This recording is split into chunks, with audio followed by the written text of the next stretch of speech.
Salut la compagnie, et bienvenue dans l'épisode 28 de Zen et Pro. C'est un épisode très spécial puisque je reçois aujourd'hui un champion du monde. Il s'agit de Geoffrey Brochet. Son nom ne vous dit rien? Pas étonnant. Son sport est confidentiel, il s'agit du kettlebell sport. Si vous ne le connaissez pas, il va nous en parler, vous inquiétez pas. Geoffrey est aussi spécialiste en préparation mentale. Mais il n'a pas toujours eu ce mental de champion. Et notamment, il a traversé plusieurs échecs qu'il va partager avec nous. Et c'est là que c'est intéressant pour vous, parce qu'il va nous fournir 3 étapes essentielles selon lui pour rebondir après un échec et améliorer justement son mental suite à cet échec. Je vous laisse donc écouter ma conversation avec Geoffrey Brochet. Salut Geoffrey. Salut Pierre. Et bienvenue sur le podcast Zen et Pro. Merci à toi, merci pour ton invitation. Je suis vraiment très content d'être là avec toi. Ça me fait d'autant plus plaisir que pour moi c'est un honneur, parce que je reçois à la fois un champion du monde et un spécialiste de la puissance mentale. Du coup, je voulais savoir si tu pouvais nous parler des deux. Eh bien écoute, oui, ça, avec beaucoup de plaisir, puisque c'est deux sujets qui me passionnent, que ce soit le sport, le kettlebell sport et la puissance mentale. Donc, j'ai été plusieurs fois champion du monde de kettlebell sport en 2015 et 2016, et en 2017 j'ai été vice-champion du monde et je détiens aussi un record du monde qui a été validé en 2015. Donc en fait le kettlebell sport c'est quoi? C'est très simple, c'est une boule de fonte avec une poignée. C'est un sport qui vient des pays de l'Est et il faut le soulever un maximum de fois. C'est un petit peu comme de l'haltérophilie, tu vois. Il faut soulever un maximum de fois ce poids-là. Et c'est le nombre de répétitions qui compte. Donc, par exemple, sur les championnats du monde, il fallait soulever un poids de 32 kg avec un seul bras, donc changement illimité. Mais donc pendant 30 minutes, 32 kg. Et donc voilà, moi, mon record, c'était 375 fois 32 kg. Et mon record du monde, c'était un poids de 16 kg que j'ai soulevé 2388 fois pendant 2 heures non-stop. J'imagine les courbatures le lendemain. Alors, tu vois, c'est marrant. Non, alors, tu imagines, tu as une bonne imagination parce que c'est ce que tout le monde pense, alors qu'en fait, t'es juste épuisé nerveusement, mais il n'y a pas de courbature, en fait. Parce que c'est pas des. J'ai plus de courbatures limite quand je fais 40, 50 ou 60 pompes d'affilée, tu vois. Parce que là, c'est vraiment, ça puisait vraiment au niveau énergétique. Bon, oui, il y avait quelques petites courbatures, mais c'était pas flagrant en fait. C'était plus vidé d'énergie, tu vois. Ouais. Donc tout ce sport-là m'a vraiment permis à moi de tester mon mental, de dépasser mes limites physiques, mais à l'aide de mon mental. Et c'est là que j'ai vraiment découvert qu'on avait énormément de ressources, parce que soulever 2388 fois, ça équivaut à peu près à 38 tonnes. D'ailleurs, si les auditeurs veulent faire le doute des fois de ce que je peux dire, ils peuvent très bien aller voir sur Google en tapant « il soulève l'équivalent d'un 38 tonnes ». Et ils verront, il y a un article qui est paru dans Le Parisien. Et donc voilà, c'était assez drôle. Enfin, ce qui était drôle, c'est le titre, parce que du coup, il y a eu énormément de partages de cet article-là. Et donc voilà. Donc ça, l'article est toujours disponible? L'article est toujours disponible. Je peux mettre le lien, si je retrouve le lien, je peux le mettre Absolument. dans la page de l'épisode. Oui, c'est sur Le Parisien. Donc ça date de 2015 et j'avais 34 ans à cette époque-là. Et non, c'est parce qu'au départ, on est dans la même tranche d'âge, donc je comprends bien. C'est ça, en fait, il commence l'article en disant ce nom vous dit peut-être rien. Geoffrey Brochet, âgé de 34 ans. Voilà, puis après les auditeurs pourront les lire. Voilà, il y a tout qui est décrit. Du coup, ouais, je vais chercher l'épisode. Pardon, je vais chercher l'article, ouais. Et puis je vais mettre le lien à la page de l'épisode. Et d'ailleurs, dans cet article, je dis bien que je suis passé par différents stades, c'est-à-dire qu'à un moment donné, je voyais double. Enfin, quand tu fais une épreuve comme ça, tu as un arbitre qui est devant toi, un juge plutôt, qui est là pour valider chaque répétition. Donc, sur les 2 heures, les 2388 fois. Attends, 2388 ou 2488? J'ai un doute, je sais plus. 2388, c'est le chiffre que tu 2388, c'est ça, ouais. Et en fait, il y en a eu plusieurs qui n'ont pas compté, parce que quand j'avais le bras en l'air, voilà, il bougeait un peu, donc c'est pas validé. En fait. Il faut vraiment que ça soit une technique spécifique, quoi. Absolument, oui. Donc je suis vraiment passé par tous les stades en me posant la question, qu'est-ce que je fous là? Qu'est-ce que je suis en train de faire là? Et puis mon corps subissait un gros stress, parce que au niveau de l'énergie, tout ça, c'était vraiment un stress physique, pour le coup. Ouais. Donc là, ton cerveau est en train de te dire, t'es en train de mourir, donc arrête tout de suite. Et là, il est en train de négocier avec toi-même, en fait, tu vois.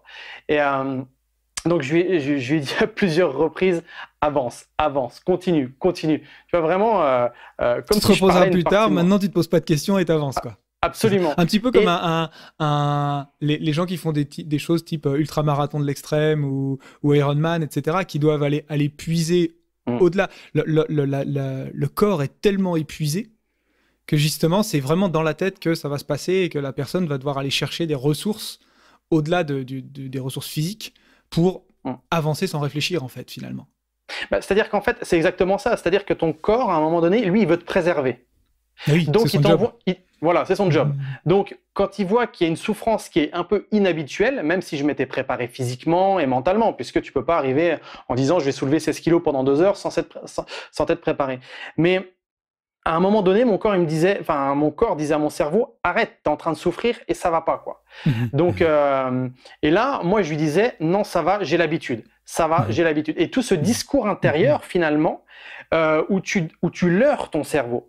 Il y a même une Mhm. technique qui est extrêmement intéressante que je vais partager comme ça aux auditeurs, parce que ça, je l'utilisais vraiment dans toutes mes compétitions. Et encore une fois, c'est une technique pour leurrer ton cerveau. Quand ton cerveau veut négocier avec toi pour que tu arrêtes. Je souriais. Avoir le Mhm. sourire. Alors c'est vrai que de l'extérieur, on aurait pu dire, lui, c'est un psychopathe parce qu'il est en train de faire un effort un peu surhumain et il sourit. Mais parce qu'en souriant, tu donnes l'information à ton cerveau que ça va bien. En fait, tu agis sur le comportement. Tu sais, c'est un petit peu comme quand tu te comportes, le comportement, tu as un peu les épaules en avant et Mhm. rien que de mettre les épaules en arrière, Mhm. avoir un sourire, Mhm. regarder droit devant soi, ça va donner au cerveau une information. C'est un petit peu l'attitude Superman. Tu sais, Oui. Mhm. les auditeurs pourront regarder l'attitude Superman pour le stress et tout ça.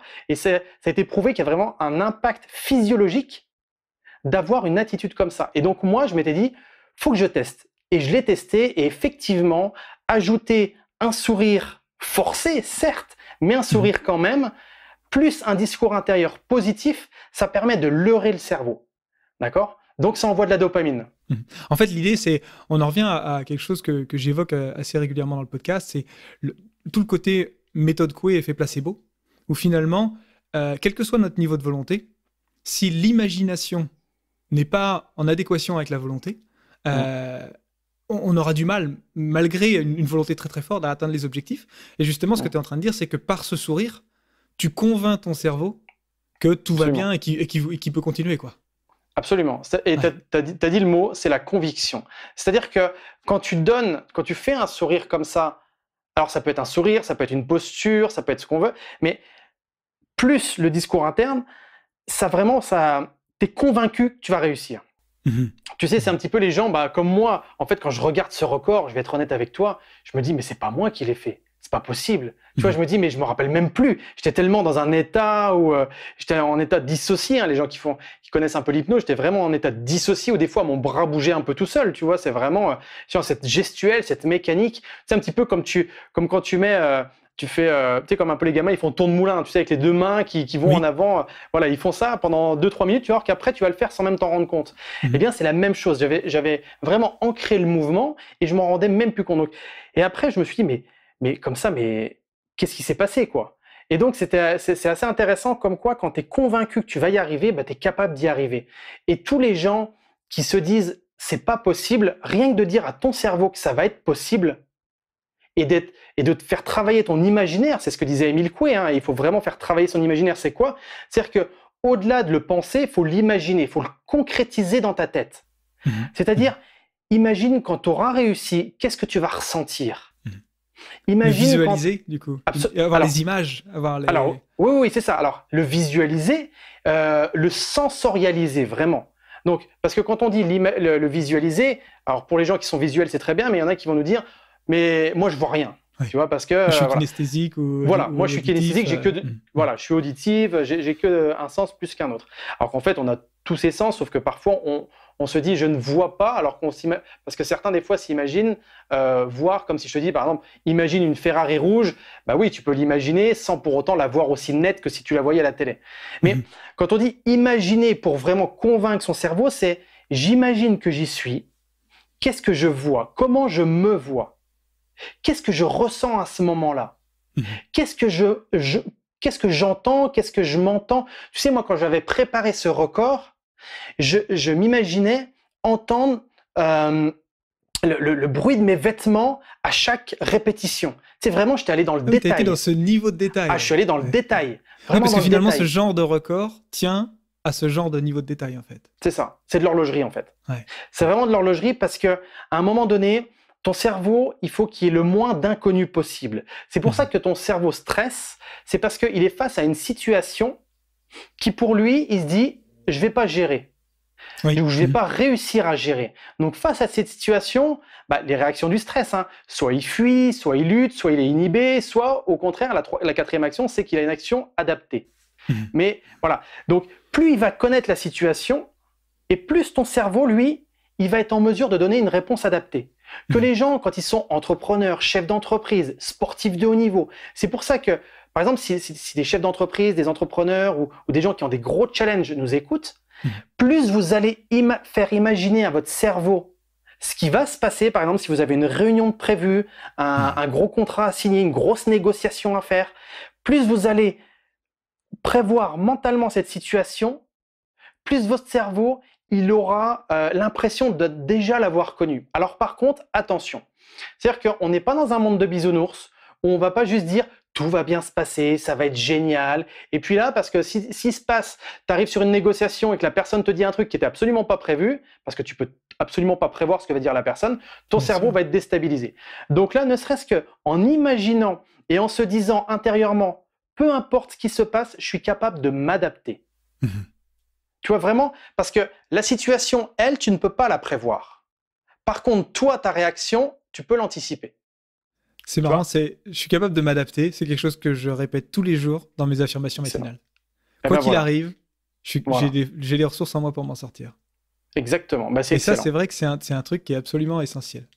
Et du coup, toi, à cette époque-là, donc, quand tu as préparé justement tous ces championnats, ces records, etc., la puissance mentale, c'était déjà ta spécialité? Ou est-ce que tu étais accompagné par un coach et c'est comme ça que tu es venu à cette pratique? Alors, à ce moment-là, je pratiquais déjà l'hypnose. D'accord. Et le mental m'a toujours passionné. C'est-à-dire que moi, les gens, quand ils ont vu mes records, quand ils voient que maintenant je fais des conférences devant des centaines de personnes, ils disent « Pour toi, Geoffrey, c'est facile ». Sauf que le Geoffrey d'il y a 10, 15, 20 ans en arrière, c'était pas du tout le même. C'est-à-dire que moi, j'ai arrêté mes études, j'ai arrêté en pleine licence de droit à cause de crises d'angoisse. Donc, c'est-à-dire que je tombais dans les pommes. Ce qui est vachement intéressant, c'est que pour des gens qui, justement, nous écoutent et dont le stress, par exemple, est lié à un problème de confiance en eux, c'est super intéressant de se dire que, du coup, toi, il y a 15 ans, tu arrêtes tes études pour des crises d'angoisse. 10 ans après, tu es double champion du monde, tu bats un record du monde dans ta discipline, et derrière, tu enseignes la gestion, justement, du mental à des personnes. Comme quoi, rien n'est perdu. On peut toujours évoluer, quoi. Absolument, rien n'est perdu et tout est possible. C'est-à-dire, et en plus, si je te donne un autre détail qui est qu'à l'âge de 9 ans, je me suis fait opérer et j'ai un bout de poumon en moins. Quand tout le monde me disait que j'avais pas de cardio, moi je me suis dit, je vais vous montrer que j'en ai. Tu vois ce que je veux dire? Il n'y a rien de tel que de dire aux gens, de toute façon, tu n'es pas capable de faire ça pour leur donner envie de le faire. Ah ouais, moi tu me dis que c'est pas possible, je vais te prouver que c'est possible. Tu me fermes la porte, je passe par la cheminée, tu vois, c'est un peu l'exemple. Et les gens et pareil, les gens qui nous écoutent, ne croyez pas ou n'acceptez pas, ou plutôt, je vous invite à ne pas accepter les croyances des autres. Si les autres veulent vous imposer leurs croyances, posez-vous la question. Est-ce que ça me correspond, oui ou non? Quand moi on m'a dit Geoffrey, t'as pas de cardio, tu vas vouloir passer des sélections dans la police, ça va pas être possible. Je leur ai dit tu vas voir si c'est pas possible.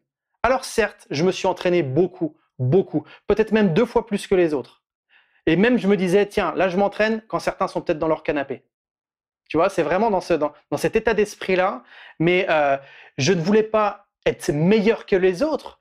Je me servais juste des autres, enfin je me servais, façon de parler, mais comme référence. C'est-à-dire, je me disais toujours, tiens, il y a peut-être quelqu'un qui est meilleur que lui, je m'en inspire et je vais le dépasser. Et une fois que je dépassais, je recherchais quelqu'un de meilleur que moi pour aller toujours plus loin. Et celui que je dépassais, je le respectais parce qu'il m'avait aidé justement à aller plus loin. Tu vois, comme dans les compétitions, moi je remercie mes adversaires parce que c'est grâce à eux que j'ai réussi à performer comme ça. Tout seul dans mon garage, j'aurais pas réussi à performer de la même manière. Oui, parce Donc, que tu n'as pas vraiment... la motivation, la carotte, entre guillemets, la personne Exactement. devant que tu essaies de rattraper. Il y a juste un point sur lequel j'aimerais bien qu'on revienne et Dis-moi. qui me paraît essentiel, c'est tu as évoqué justement l'importance d'imaginer la situation, j'ai envie de dire, de la vivre par anticipation d'une certaine manière. Absolument. Et il y a un point aussi que tu évoques là en filigrane, c'est que ça suffit pas, quoi. C'est que cette question de j'imagine, je développe mon mental, etc., c'est un outil pour passer à l'action. Et que sans ce passage à l'action, justement, derrière, ça sert à rien de se faire des illusions non plus, quoi. Et qu'il est vraiment essentiel de trouver la motivation et d'aller vers ses rêves et d'être prêt à faire des efforts. Absolument. C'est-à-dire que tu as beau imaginer tout ce que tu veux, si à un moment donné, tu n'avances pas, bah, on reste comme les gens qui rêvent leur vie, mais qui ne la vivent pas, quoi. Et la différence entre le rêve et vivre ses rêves, ça s'appelle l'action. C'est vraiment le pont entre les rêves et vivre sa vie de rêve, c'est vraiment l'action. Donc, passer à l'action. Et des fois, les gens se disent oui, mais ça paraît tellement grand, je vais pas y arriver. Mais fais un petit peu. Moi, avant de soulever des poids qui vont jusqu'à 42 kilos, même plus d'un bras, mais j'ai commencé avec 8 kilos et je faisais 10 répétitions à droite, 10 répétitions à gauche de 8 kilos et j'avais l'impression de perdre ma vie. Tu vois ce que je veux dire? Donc, c'est petit à petit. Là, dernièrement, tu vois, je vais te donner un exemple, c'est on sortait du confinement et mon fils, il me dit, tiens, papa, est-ce que ça te dit d'aller courir avec moi? La dernière fois que j'ai couru, c'était il y a 6 ans en arrière. Je suis allé courir avec lui. Pourtant, je fais du sport, hein, je suis sportif, il n'y a pas de souci avec ça. Je suis allé courir 20 minutes avec lui. J'ai eu l'impression que mon bassin allait se déboîter dans tous les sens. Je me suis dit, mais qu'est-ce qui m'arrive? Mais parce que mon corps n'avait pas l'habitude de cet effort, tu vois, de subir des chocs en permanence. Il est préparé pour d'autres choses, mais pas pour cela. Et oui, mais tu sais, les sportifs de haut niveau, ils sont très bons dans leur domaine, mais tu les changes d'environnement, tu les changes vraiment de ce qu'ils ont l'habitude, alors il va leur falloir un temps d'adaptation. Forcément. Comme tout le monde. Absolument. Un pianiste aura du mal à jouer de la guitare, exactement, même s'il connaît la musique par cœur. Même s'il a l'oreille, même si... voilà, c'est... Donc, mais malgré tout, il s'adapte plus facilement parce qu'il est quand même entraîné, il a une condition physique, par exemple, dans le cadre du sportif. Absolument. Qui est intéressant. Et du coup, alors, comment t'en es arrivé, toi, donc tu as développé cette puissance mentale. Oui. Comment t'en es arrivé aujourd'hui à la transmettre et à la développer chez les autres? Et qu'est-ce que tu fais avec les autres? Eh bien, tu peux répondre tu sais, quand j'ai vu d'où je venais et quand j'ai vu ce que j'étais capable d'accomplir, je me suis dit, si je garde tout ça pour moi, c'est de l'égoïsme. Mmh. Donc, j'ai été pendant... on a parlé beaucoup du sport, mais j'ai été aussi pendant 15 ans fonctionnaire de police, dont notamment les 5 dernières années de ma carrière de policier, je les ai fait comme formateur spécialisé en préparation mentale.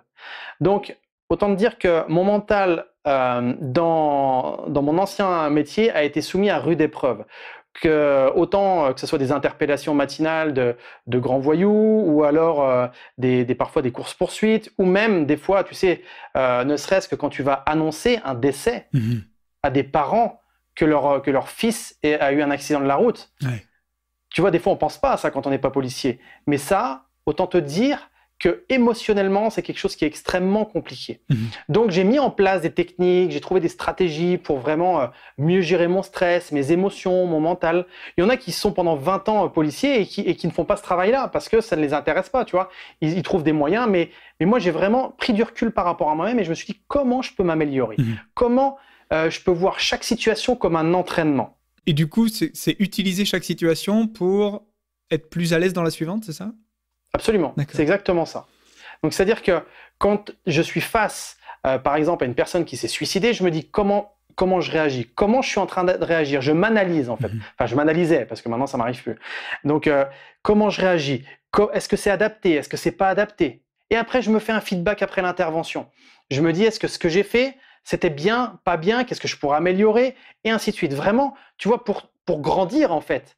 Et là, en fait, de fil en aiguille, j'ai vraiment développé des stratégies qui étaient vraiment intéressantes. Et par la suite, j'ai donc été formé même chez les militaires en préparation mentale. Et là, après, c'était mon job où je formais dans la police au niveau de la préparation mentale. Et donc, de fil en aiguille, à un moment donné, je me suis dit, mais j'ai envie de faire ça vraiment à temps complet. Mmh. Et les gens m'ont dit, mais Geoffrey, tu vas quand même pas quitter la police, tu as un job de rêve où tu es formateur avec un statut, voilà, où tu gagnes très bien ta vie, tu as des vacances, tout est. Enfin, en plus, les gens me connaissaient, je t'ai reconnu. D'un point de vue extérieur, j'avais tout pour être heureux. Mais il me manquait quelque chose qui s'appelle la liberté. La liberté d'entreprendre, la liberté de faire ce que je voulais. Tu vois, là, on passe un moment ensemble, des gens ils nous écoutent. Ça, je n'aurais pas pu le faire parce que j'avais des choses, on m'imposait à faire des choses. Donc moi, j'avais vraiment envie de faire ce que j'avais envie de faire. Et donc, à partir de là, durant plusieurs années, j'ai vraiment pris les techniques qui fonctionnaient le mieux et j'ai mis au point la méthode puissance mentale. Et par la suite, j'ai ouvert l'académie de puissance mentale pour y former des gens à la préparation mentale, mais au-delà de la préparation, même le coaching mental. Donc aujourd'hui, du coup, tu accompagnes des personnes sur le développement de leur puissance mentale. Oui. Est-ce que tu peux nous dire un petit peu comment ça se passe? Et puis aussi sur la question du coaching que tu viens d'évoquer? Ça se passe très bien. Oui, ça, j'ose espérer. Ouais. C'était plus sur voilà, comment ça se traduit. Est-ce que c'est... tu parlais justement de liberté. Tu travailles beaucoup sur Internet. Est-ce que c'est uniquement sur Internet? Est-ce qu'il y a des temps de réunion? Comment ça se passe? Alors, en fait, là, il y a un modèle de formation qui est du présentiel avec des webinaires et une plateforme en ligne. Ouais. Donc, c'est 15 jours de présentiel espacés sur plusieurs mois. Et donc là, à l'issue de cette formation, les personnes sont capables de coacher mentalement une personne, un groupe. Tu vois, ça peut être un individu, un groupe, pour vraiment que ces personnes-là soient capables de déployer leur puissance mentale. Alors, la puissance mentale, c'est quoi? C'est lorsque tu connectes ton mental avec ta puissance intérieure. Donc finalement, quand tu connectes le « je veux » avec le « je ressens », tu vois, et c'est vraiment, tu te sens inarrêtable en fait. Donc quand tu parviens à connecter le « je veux » avec « je ressens », c'est-à-dire que je veux devenir champion du monde et au fond de toi, tu as cette envie de dingue, tu vois. Donc ça peut être vraiment transposable à « je veux faire une conférence et j'ai cette envie de dingue qui est vraiment en moi, quoi. » Et donc les gens qui sont formés à ma méthode, vraiment, je leur donne les outils nécessaires pour que les personnes s'alignent, en fait, alignent leur je veux à leur je ressens, à leur mental, à leur puissance intérieure, leur puissance. Donc ça s'appelle la puissance mentale, tu vois, c'est pas juste la puissance du mental, c'est la puissance mentale, parce qu'il y a vraiment une connexion entre les deux, pour que les gens fassent des choses qui leur paraissaient impossibles avant. Et donc, il y a ce type de formation, et là, je suis en train de développer une formation où il y aura 2 niveaux de compétences où les gens pourront être formés aux stratégies mentales et un autre niveau. Donc là, ça se fera essentiellement en ligne avec des webinaires. Donc les gens qui soient en France ou à l'étranger pourront suivre cette formation. Et l'autre formation, donc s'ils veulent développer d'autres compétences, notamment de l'accompagnement en état modifié de conscience pour travailler au niveau inconscient avec des suggestions hypnotiques. Donc là, c'est complémentaire. Il y a une autre formation avec du présentiel qui sera sur plusieurs jours. Voilà. Je dis qui sera parce que je suis vraiment en préparation de tout ça. Voilà. Pour l'instant, on est sur un seul format de formation de coach, c'est-à-dire 15 jours en présentiel échelonné sur plusieurs mois. Voilà. Et du coup, moi, justement, j'étais revenu vers toi sur la question de quand on est dans une situation de stress, quand on est dans l'adversité, j'imagine que la puissance mentale peut être quelque chose d'excellent pour affronter des situations d'échec. Du coup, j'aurais voulu échanger avec toi sur ce sujet-là. On a vu que tu as une grosse expérience dans la police avec des interventions particulièrement rudes d'un point de vue émotionnel, cognitif, affectif, etc., psychologique. On a vu que tu as travaillé ton mental de manière hyper dure pour devenir champion du monde, battre un record du monde, etc. J'imagine que, comme tout le monde, tu as croisé le chemin de l'échec. Ouais. Et j'imagine que tu as pu apprendre de tout ça. J'imagine que tu as pu utiliser justement ta puissance mentale au service du dépassement de ces échecs. Est-ce que tu peux nous parler un petit peu de ce sujet-là, la puissance mentale et l'échec? Ouais, absolument. Eh bien, écoute, tu vois, tu sais, quand tu en tant que sportif, en tant qu'entrepreneur, tu subis forcément des échecs. Bah oui. En tant qu'humain, tout simplement. Voilà. Pour moi, sauf que pour moi, l'échec, si on fait un peu de sémantique, hein, mais vraiment, l'échec, c'est lorsque tu abandonnes complètement. C'est-à-dire que tu dis vraiment, j'arrête. Tu vois, c'est pas juste, voilà, j'ai échoué et je continue. Non, c'est j'arrête. Là, c'est un vrai échec pour moi. Par contre, quand tu subis un résultat que tu non escompté, en fait, et que tu te poses la question, comment je peux transformer ce résultat en quelque chose de positif pour m'aider à grandir, là, on n'est plus sur vraiment un échec. On est juste sur une leçon, un apprentissage. J'ai donné un exemple. Avant d'être, donc quand j'étais formateur dans la police, pour être formateur en maniement des armes, tu as un parcours qui est chronométré sur 50 secondes où tu dois tirer derrière abri, derrière un abri bas, un abri qui est plus haut, à 20 mètres, à 15 mètres, à 5 mètres, sur des cibles hostiles, non hostiles, donc ça veut dire avec des gens qui ont des armes, pas d'armes, des cibles, hein, c'est pas du réel. Oui, j'imagine bien. Tu ne tirerais pas sur des bonhommes. Ouais, c'est ça. Heureusement. Il y a eu 3 morts à la dernière sélection, tu vois, imagine le truc. Et donc, en fait, tu as 50 secondes pour réaliser ça.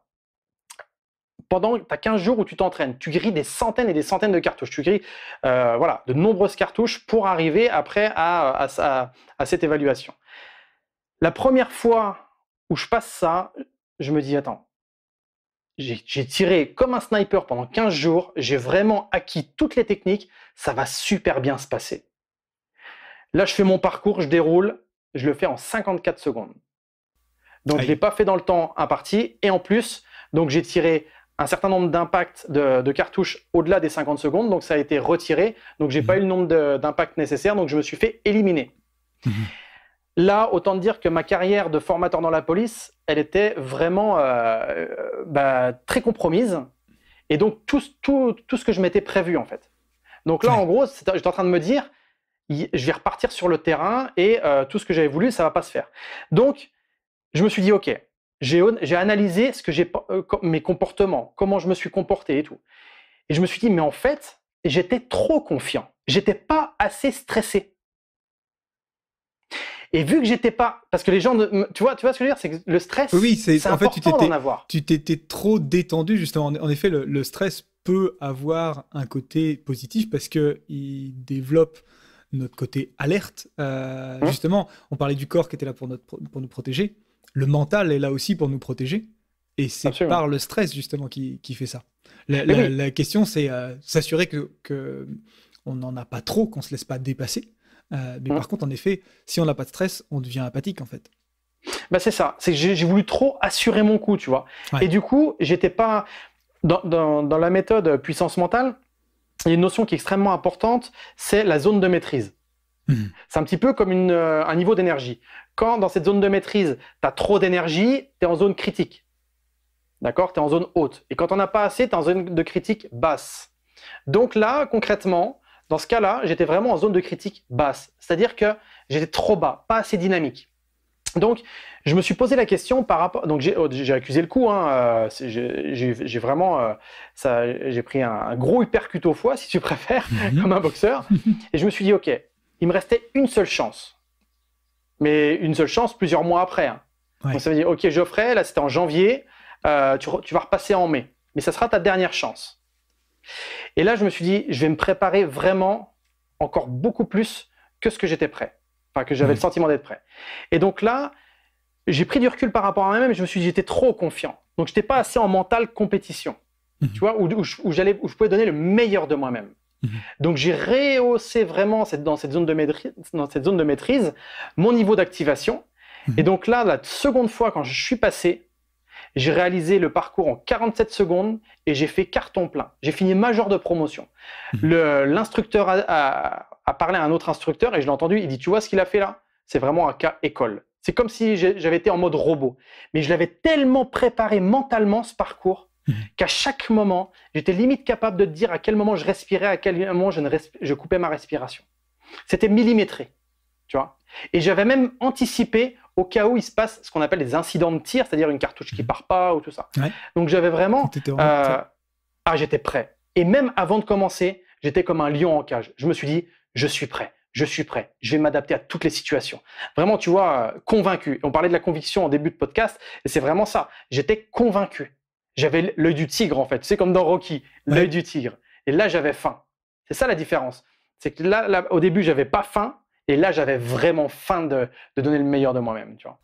Et du coup, alors, ça me renvoie à une vidéo que tu as publiée récemment, et qui illustre... En fait, j'ai envie de dire qu'on la retrouve très bien dans ce que tu as évoqué, entre justement le moment où suivit l'échec et tout ce que tu mets en place pour arriver au résultat que tu escomptais.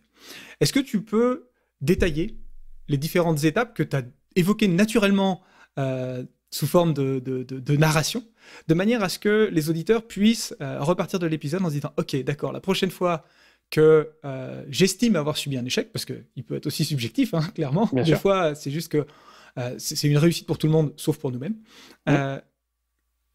Comment est-ce que je mets en place ce qui va me permettre de dépasser cet échec et d'aller vers le succès?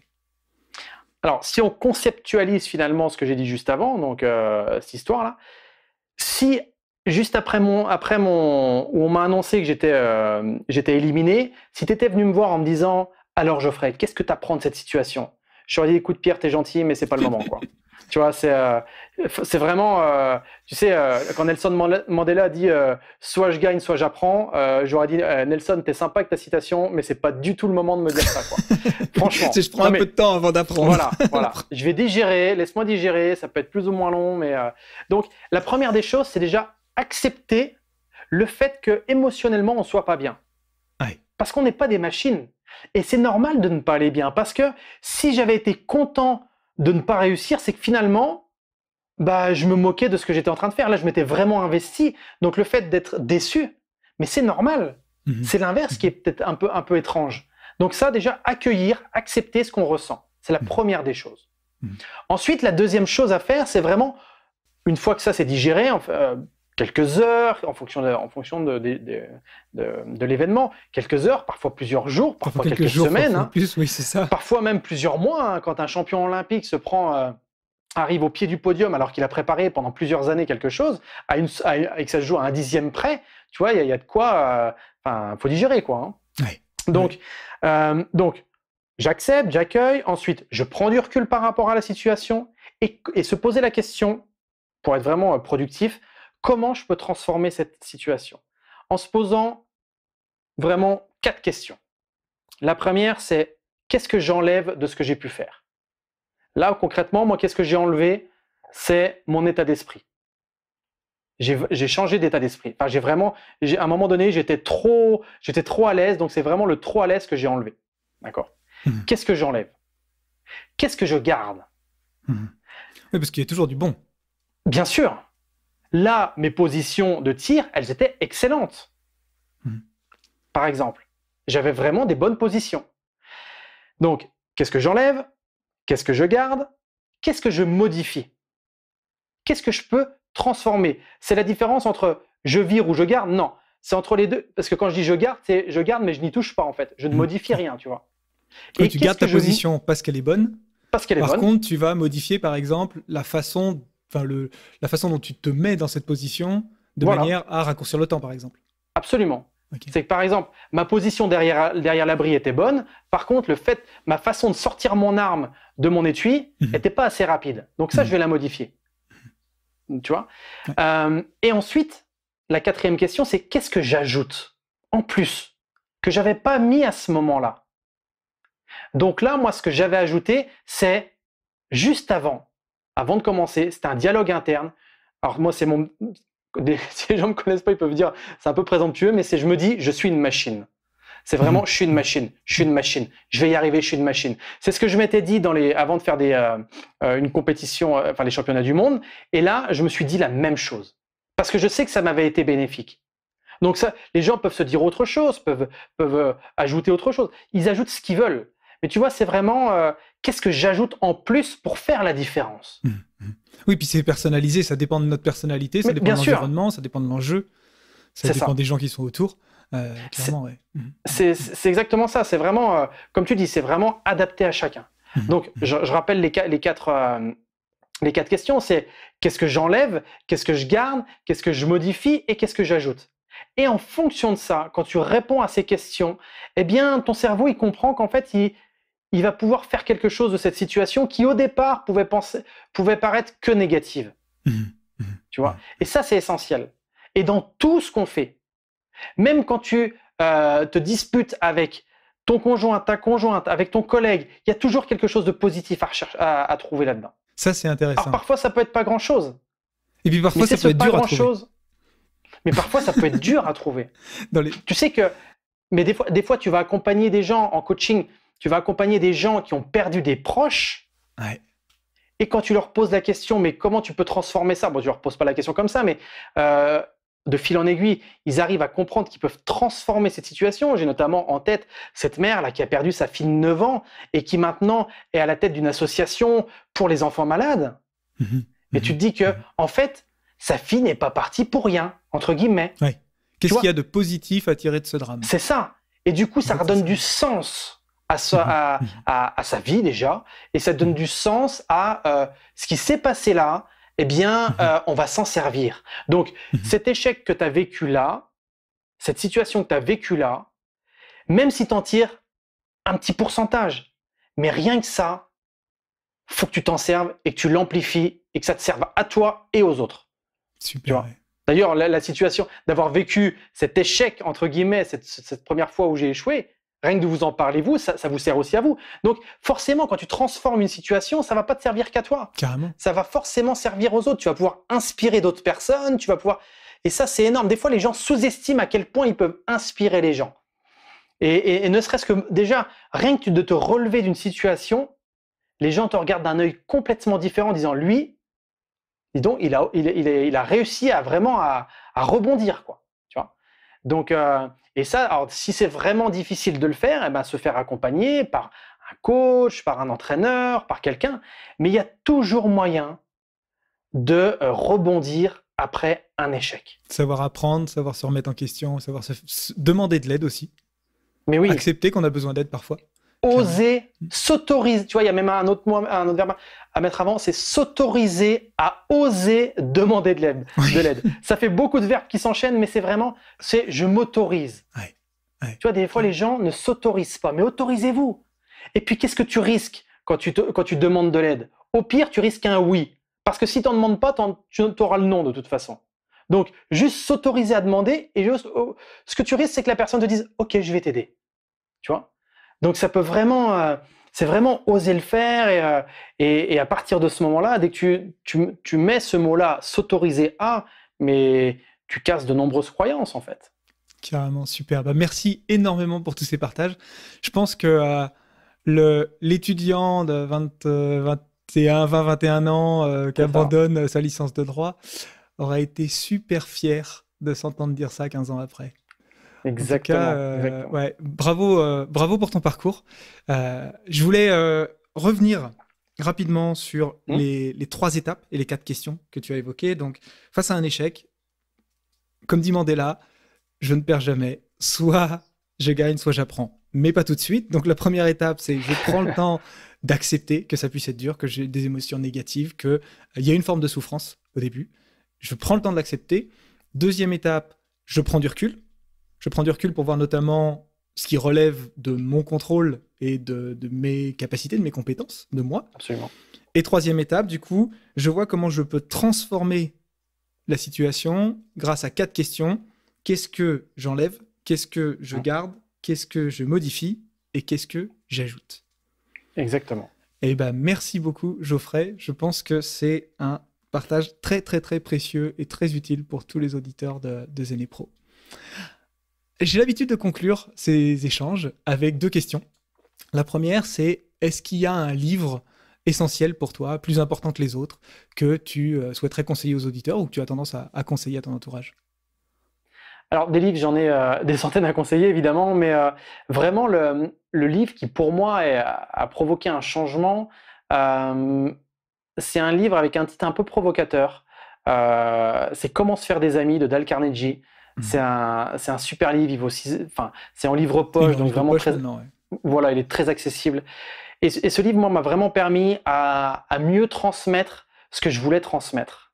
Tu vois, parce que parfois, on a envie de dire des choses aux gens, on a envie de communiquer, mais c'est pas le fond qui est mauvais, c'est la forme.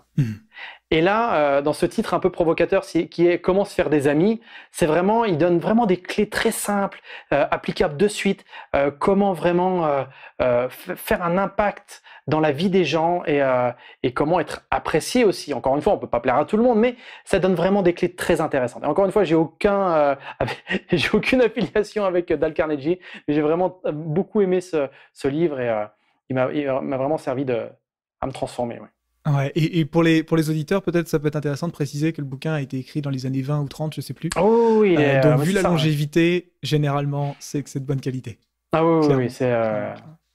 Et si je crois que t'es pas le premier invité de Zen et Pro à le sortir d'ailleurs.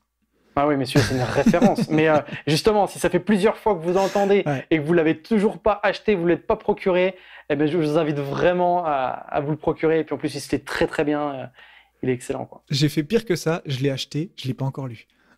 Eh bien, écoute, Pierre, je te lance comme défi d'ici à ton prochain podcast au moins entamer la lecture. Alors, pour le prochain podcast, j'en ai un autre en cours là, mais par contre, d'ici la fin du mois, c'est clair que c'est sûr. Je m'engage à l'entamer, clairement. Eh ben voilà. Clairement. Merci beaucoup, en tout cas, Geoffrey. Et du coup, ma dernière question, c'est pour tous les gens que tu as inspirés, pour tous les gens à qui tu as apporté des conseils précieux et qui veulent en savoir plus sur comment développer leur puissance mentale, où est-ce qu'ils peuvent te retrouver ? Alors, sur un lien très simple, c'est mon site internet, www.mapuissancementale.com, donc tout attaché, mapuissancementale.com. Et après, sur les réseaux, ça porte le même nom, Ma Puissance Mentale, YouTube, Facebook, Instagram et LinkedIn, c'est Geoffrey Brochet. Voilà. Super. Merci énormément, Geoffrey, pour tous ces échanges. Ça a été très précieux pour moi, en tout cas, et j'espère aussi pour les auditeurs. Et j'ai hâte de te retrouver en physique un de ces jours quelque part. Eh bien, merci beaucoup à toi. Merci à toi, Pierre, vraiment pour cette invitation.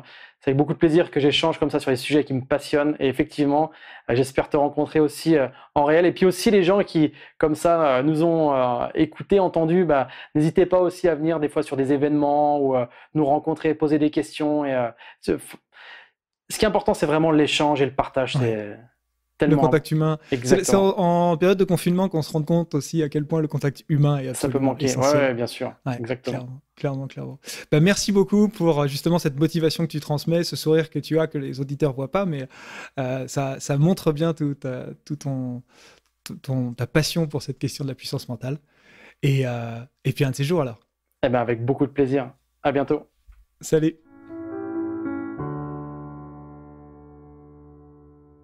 Voilà, c'est tout pour aujourd'hui. J'espère que vous avez pris autant de plaisir à écouter cette conversation avec Geoffrey que j'en ai pris à l'enregistrer.